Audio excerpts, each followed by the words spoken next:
السلام علیکم guys, welcome back to our channel Fikr audio room. امید کرتی ہوں کہ آپ سب خیریت سے ہوں گے۔ جیسا کہ آپ سب کو پتہ ہے کہ آج ہم مصحف کی ایپیسوڈ 5 کو ڈب کریں گے۔ شروع کرنے سے پہلے اگر آپ لوگوں نے ہمارے چینل کو ابھی تک سبسکرائب نہیں کیا ہے تو سبسکرائب کر لیں، ویڈیو کو بھی لائک کریں اور کمنٹ باکس میں اپنی رائے کا اظہار بھی کیا کریں۔ تو شروع کرتے ہیں۔ بسم اللہ الرحمن الرحیم۔ ارے ناراض تو نہ ہو۔ نہیں یار، سیریسلی ناراض نہیں ہوں۔ مجھے یاد آیا مجھے ابھی میڈم مصباح سے ملنا تھا ایک کام کے لیے۔ میں ذرا تھوڑی دیر تک آتی ہوں، محمل نے بظاہر مسکرا کر کہا اور مڑ کر چل دی۔ جب وہ تیز تیز سر جھکائے چلتی تھی تو اونچی پونی ٹیل ساتھ ہی ادھر ادھر جھولتی بہت اچھی لگتی تھی۔ چند قدم دور اس نے ذرا سا مڑ کر دیکھا، نادیہ بہت آرام اور انہماک سے بیٹھی اپنی فائل میں کچھ لکھ رہی تھی۔ وہ تعصب سے واپس آگے کو چلنے لگی۔ کتنی جلدی نادیہ، اس کی سو کالڈ بیسٹ فرینڈ نے اس کی پھیکی مسکراہٹ کے ساتھ کہے گئے آخری جملے پہ یقین کر لیا تھا، جیسے وہ واقعی ناراض نہیں ہے۔ حالانکہ وہ تھی۔ گھر میں اماں تھیں تو کالج میں نادیہ، جن سے وہ دل کی بات شیئر کر لیتی تھی، مگر دونوں بے توجہی سے سنتی تھی۔ کبھی کام میں مصروف ہوں ہاں کہہ دیا تو کبھی تو سنا ہی نہیں۔ اس دنیا میں کوئی بھی نہیں ہے۔ وہ سامنے برآمدے کے ایک تنہا ستون سے ٹیک لگا کر بیٹھ گئی اور اداسی سے سامنے لون کے سبزے کو دیکھا۔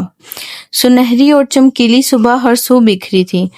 گھاس پہ ٹولیوں کی صورت میں سفید یونیفارم میں ملبوس لڑکیاں بیٹھی تھیں، کوئی کھانے پینے میں تو کوئی گپ شپ میں مصروف تھی۔ سب کی اپنی اپنی دنیا تھی اور وہ ان میں مگن تھی۔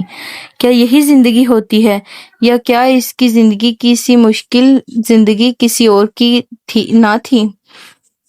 اس نے آزردگی سے سوچا، کیا مجھے کبھی وہ خوشیاں نہیں ملیں گی جو میں چاہتی ہوں؟ بڑا سا گھر، بے تحاشا دولت، طاقت، اثر و رسوخ، محبت کرنے والا لائف پارٹنر، کیا یہ سب میرے قدموں میں ایک ساتھ ڈھیر ہو سکتا ہے؟ اس نے ستون سے سر ٹکا کر آنکھیں مون لی۔ بند پلکوں پہ سنہرے خواب اترنے لگے تھے۔ وہ ایروناٹیکل انجینئر یا فواد، میں ان میں سے کسی کی بھی بیوی بن جاؤں تو سب کچھ میرا ہو سکتا ہے، سب کچھ میرے قدموں میں ڈھیر ہو سکتا ہے۔ بلند، ہر چیز کی بلندی۔ جو وہ عملیات کر لیتا ہے وہ دنیا پہ راج کرتا ہے۔ کچھ ایسا ہو کہ تمہیں تنگ کرنے والے لوگ تمہارے آگے پیچھے پھرنے لگے، مال و دولت تم پر نچھاور ہو، تمہارا محبوب تمہارے قدموں میں آ گرے، اور اگر میں ایسا کچھ تمہیں دے دوں تو… اس نے جھٹکے سے آنکھیں کھولیں۔ ایک دم سے ہی وہ ساری باتیں اور اس سیاہ فام لڑکی کی سیاہ چمکیلی آنکھیں اسے یاد آئی تھیں۔ تم سب کو اپنی مٹھی میں کر کے دنیا پہ راج کرو، کیا تم یہی نہیں چاہتی؟ اس نے گھبرا کر ادھر ادھر دیکھا۔ یوں لگتا تھا وہ لڑکی اپنی بھید بھری آواز میں اس کے پاس سے ہی بول رہی ہے۔ پتہ نہیں کیا کروں، اس کا دل زور زور سے دھڑک رہا تھا۔ ایک لمحے کو اس نے وہ کتاب اس سے مانگنے کا سوچا، مگر دوسرے ہی پل خوف کا غلبہ طاری ہو گیا۔ نہیں نہیں، معلوم نہیں کون سا سفلی علم اس کے پاس ہے، میں ان کاموں میں نہیں پڑوں گی۔ آغا جان کو علم ہوا تو ٹانگیں توڑ دیں گے میری۔ وہ خود کو سرزنش کرتی فائل اور بیگ سنبھالے اٹھ کھڑی ہوئی۔ اب اسے اس سیاہ فام لڑکی سے کوئی بات نہیں کرنی تھی، بس اس نے فیصلہ کر لیا تھا۔ البتہ دل کے کسی چھپے خانے میں اس کتاب کو حاصل کرنے کی خواہش نے بھی بہت خاموشی سے سر اٹھانا شروع کر دیا تھا۔ ان دنوں مسرت بہت خوش رہنے لگی تھی اور وہ ان کو دیکھ دیکھ کر خوش ہوتی۔ پتہ ہے محمل، بہت اچھے لوگ ہیں یہ نعمان بھائی، بڑے بھلے مانس انسان ہیں، اور ان کا بیٹا تو بہت ہی خوب روح ہے۔ اللہ نے ہماری سن لی ہے، وہ ضرور ہم پر رحم کرے گا۔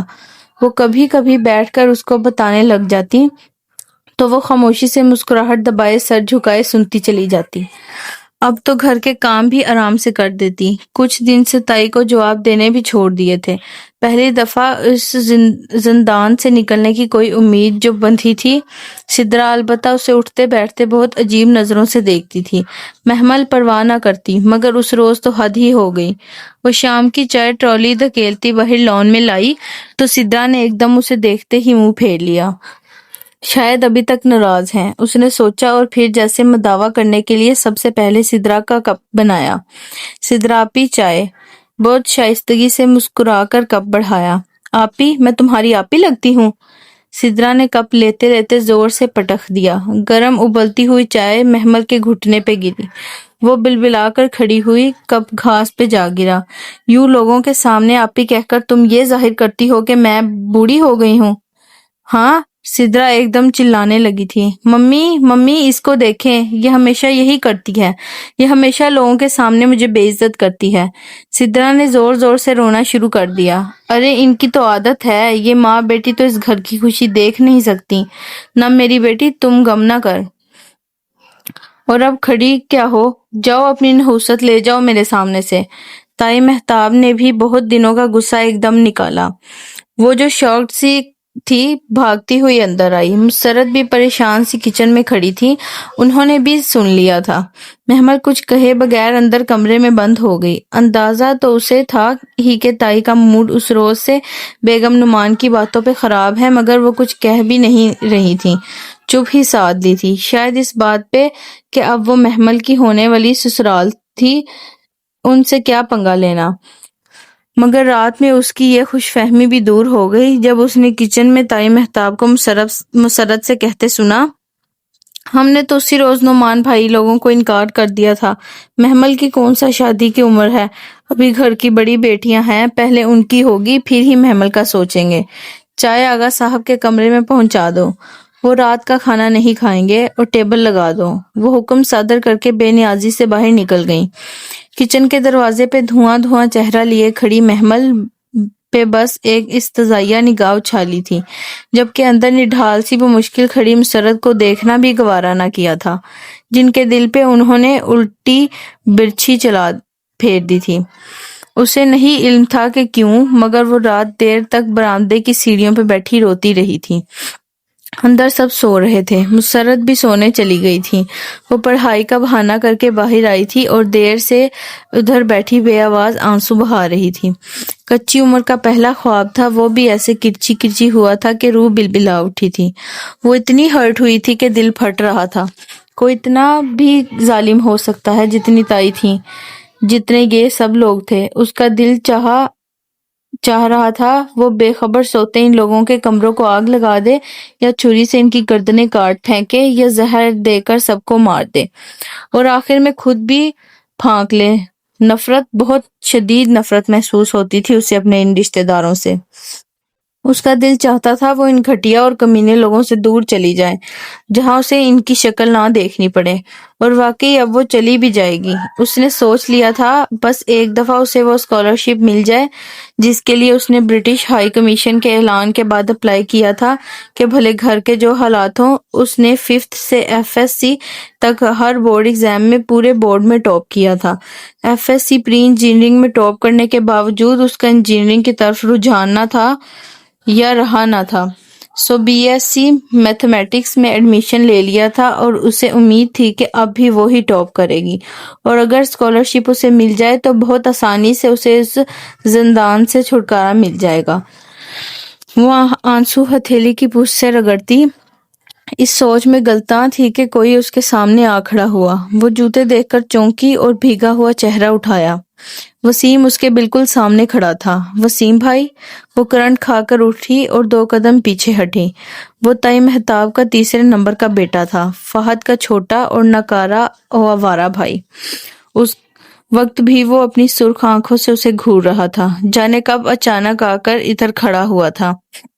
کھلا گریبان، تنگ جینز، گردن سے لپٹی چین، بکھرے بال اور سرخ آنکھیں۔